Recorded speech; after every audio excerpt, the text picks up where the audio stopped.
Вкусные и нежные сосиски и сардельки. Кто же откажется от таких, особенно если ты на 100% уверен в натуральности состава? В ролике будет два варианта: базовый, без лишних добавок, а также вариант с овощами. Отличный вариант для деток и тех, кто не очень любит овощи в чистом виде. Не хочу называть этот рецепт диетическим, так как многих пугает это слово тем, что получится что-то пресное и невкусное. И хоть по сути такие сосиски очень даже диетические, они невероятно вкусные. Приступаем к приготовлению. Меня зовут Галина Артеменко, и это канал «Жизнь вкусная».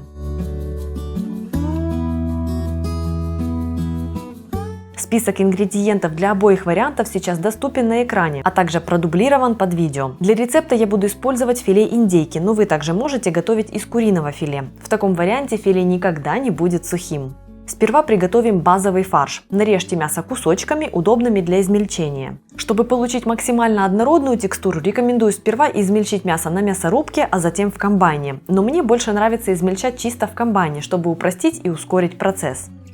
Итак, отправляю в комбайн нарезанное мясо, к нему добавляю соль, крахмал и сливки. Это и есть все ингредиенты. Измельчите фарш до однородности. Посмотрите на консистенцию фарша, приготовленного чисто в комбайне. Тут решайте сами, как вам больше хочется. Теперь готовлю фарш с добавлением овощей. Нужно нарезать кусочками мясо и грубо нарезать овощи. Как я указывала в списке ингредиентов, овощи могут быть разными. Пробуйте, выбирайте для себя самые вкусные сочетания.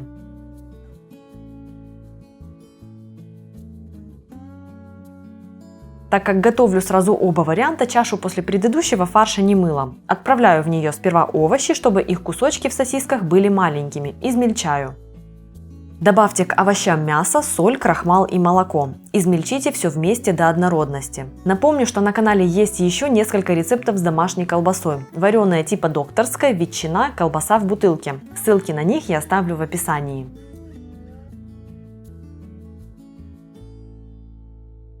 Оболочки. Можно использовать натуральную кишку, пищевую пленку или рукав для запекания. А я буду использовать вот такие полиамидные оболочки диаметром 38 мм. У меня получится сардельки. Большой пакет с самыми разными оболочками от компании Кали мне прислала моя читательница Анастасия. Много разных с описанием видов колбас, с техническими рекомендациями по приготовлению. Спасибо огромное за такой щедрый подарок. Теперь на канале рецепты колбас будут появляться еще чаще. В описании под роликом я оставлю информацию и ссылки для тех, кому тоже интересна тема. Оболочку ненадолго замачиваю и промываю.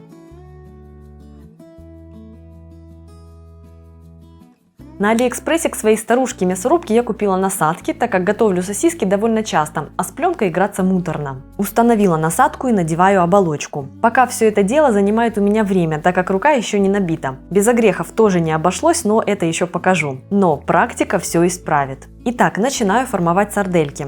Включаю мясорубку и отправляю фарш на подачу. Рукой поддерживаю получающуюся колбасу, стараясь, чтобы внутри набивка была без пустот. Ну и за съемкой, ракурсом и фокусом на камере слежу. При этом слежу, чтобы набивка была не очень плотной, так как потом мне еще нужно будет разделить все на порционные сардельки. Можно перекручивать их в процессе набивки, но мне пока делать это сложно.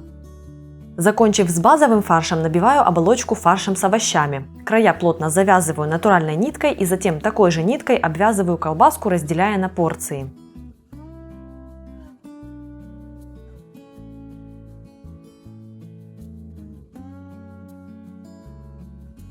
Вот тут меня стрельнуло удалить пузырик, проколов оболочку, и это было неправильное решение. Во время обвязывания этого места ниткой оболочка от сильного натяжения тут лопнула, так что потом я перенабивала этот фарш.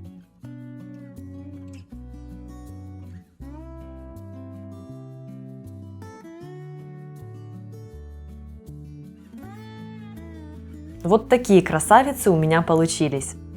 Теперь их нужно приготовить. В большой емкости доведите до кипения воду и отправляйте туда сосиски. Они должны быть полностью покрыты водой. Я не поддерживаю воду в активном кипящем состоянии. Вода у меня как бы на грани, не кипит. Готовлю сардельки в течение 25 минут. Тонким сосискам будет достаточно 15-18 минут. В идеале готовить сосиски в воде при температуре 80 градусов до внутренней температуры 72. Так сосиски будут максимально нежными, но если вы не хотите заморачиваться, то описываемый выше метод простой и вполне рабочий. Сразу сразу после отваривания сосиски готовы, и их можно подавать. Если готовите на пару-тройку дней вперед, то после варки поместите сосиски в холодную воду, чтобы быстро их охладить. Их можно разогревать, поджаривать или заморозить для более длительного хранения. Если ролик понравился, ставьте лайк, и мне будет очень приятно, если вы поделитесь своим мнением в комментарии. Подписывайтесь, жмите на колокольчик, и дальше будет еще очень много вкусного. Меня зовут Галина Артеменко, и это канал «Жизнь вкусная».